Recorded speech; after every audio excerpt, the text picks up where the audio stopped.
E toi whatalo whātua le whapoponga o Tala Fou mai le si ufofonga le lau mua mo le nei awa uli.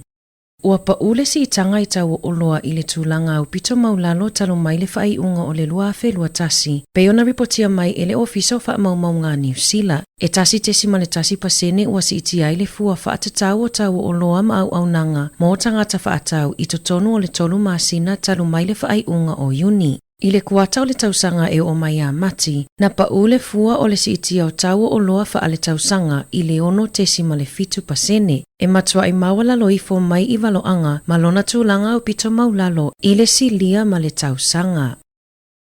Na tatalaina i le asoana na fise i tū lau Fou a le leiti o New Zealand, e tustusia ma ripoti ai Tala Fou, ma whaamatalanga o whaalaputupotonga o tangata Asia. Ua si itia fo'i ala tuso o tanga male te ao Maori ma Pasifika. Ua amatalia fo'i vaenga i lunga o lato upenga ta whailangi mo tangata initia ma saina i to tono New Zealand. I whaamaumaunga mai le luafe se fuluwalu o le se 5% o le whaitawa o whai o tangata New Zealand o Asia. O saina ma initia tangata o lo o tele la lato whaitawa o whai i to tono New Zealand. E tusa lea ma le lua se lau 5 mai le atunuu.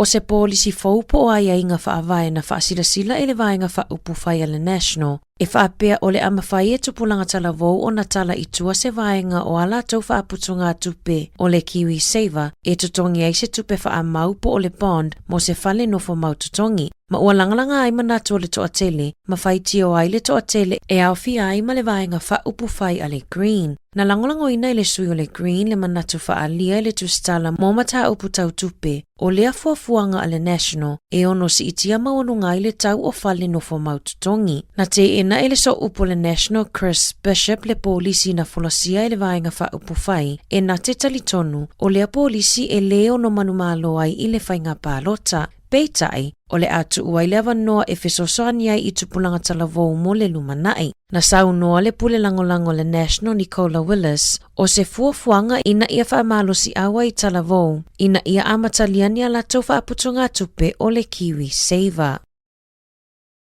Na whaasilasila mai ana nafi o le atu suia le ingoa o le supermarket ia le Countdown, i le Woolworths, i le amatanga o le tausanga Fou. O ni masina o lumanai o le awhai ai nisi suinga i au nanga a le supermarketi, pe ona whaalia e le whaatonu sili. Ua fuafua ina se porokalame Fou o taui o aso uma mo le amatanga o le luafe lua wha. O lo o iai fo inisi te unga tupe ua fuafua ina e silia ma le fase lau miliona tā la mo fuafuanga i le isi tolu tausanga. E fase 5 miliona tā la ua whaanganga e le pulenga o le supermarketi. E fesosoan iai i a onga po o trainings a le awhainga luenga ma le puipuinga.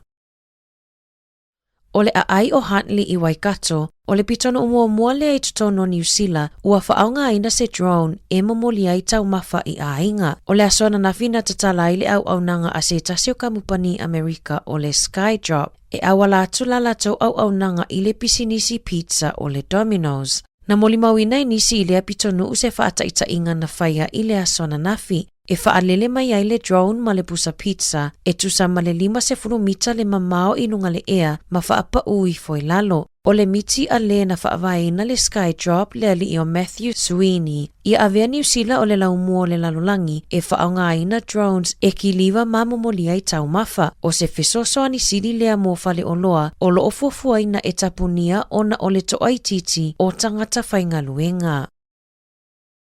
Na whaelo mai le MPI le afiafia na nafi, o whangua niani le pickled onions, o lo whaatawina i supermarketi o le Countdown, Super Value ma le Fresh Choice i totonu o le whangu 5 se lau kalama, o lo oia i totonu ni whasiti o ata, ma o lo o lapata ia le atunuu e awane i tau mawhaina, o ia o lo e awina mai initia e tusai ma ripoti mai le MPI, ma o lo o whautua ina le atunuu ia awane i tau mawhaina o na o le saonga le mu.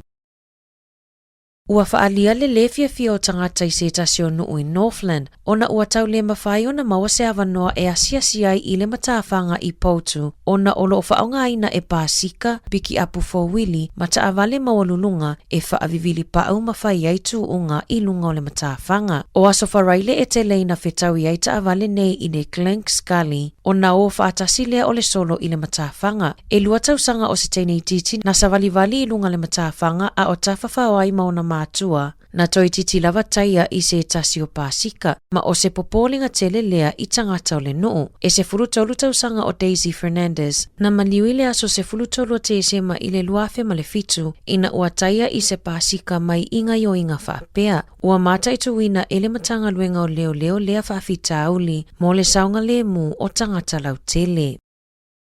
E tusama le se fuluafe tangata I Wellington o le a maua se vala au lia I le pusa meli po le imeli, ina ia a wai I se suesuenga o lo ofaya ele pule ngā nuu. O le afwai numera o le awhaititia I le toa tolu se fulu I le wha se fulu, e whailea masui o tangata o lo alala I Wellington, e whaau o atu waifina ngalo e winga I vaenga ese, e pe o mata upu tau I tu pa mai tu ainga ese, mata upu tau lea o onga, ma mata upu tau I fale. O le afiso soani lea whaala putupotonga e whailo ato le atina enga o fuafuanga mo se taimi umi I le luafe lua wha I le luafe tolu wha. Lea ua mai a whaanganga I se paketi ale pule ngā nuu mo le isi se fulu tausanga o lumanai. Na whaalia e se tasi o whaipule Rebecca Matthews. O le whaala putupotonga o le atu ufatasia, e awa iai sui o tangata Maori, tangata o lo nofo I whale nofo maututongi, tupulanga Tala Fou, mai isi tangata nuu, mai I isi atu nuu whaapea le Pasifika, o aso toa na e whai ai whonotanga, mai maua le tutongi mo I lātou e awa iai.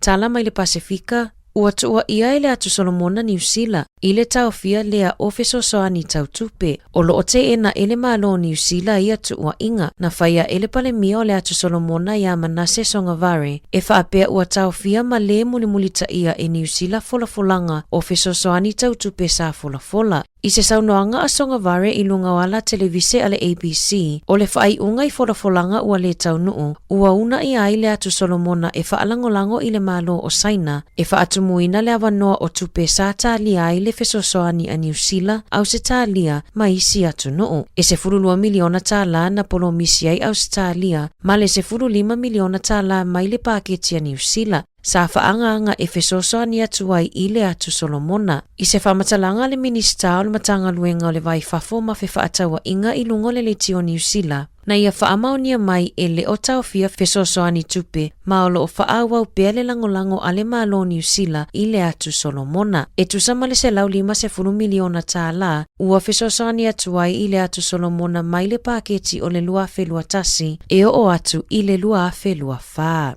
I taalonga, e whaitau wafe tangata malanga mai fafo, o lo ofuafua e malanga mai I New Zealand e moli mawina le taamilo sanga soka ata maitai, le FIFA, lea e amatalia I le vai aso nei, ua whaalia le MB, e tusama le 15 afe tangata malanga mai I Amerika, e mai moa ma moli mawina le taamilo sanga, o le aso atae au e whaatau no inai le taalonga mua o le taamilo sanga, I le malai taalo a Eden Park I Aukilani.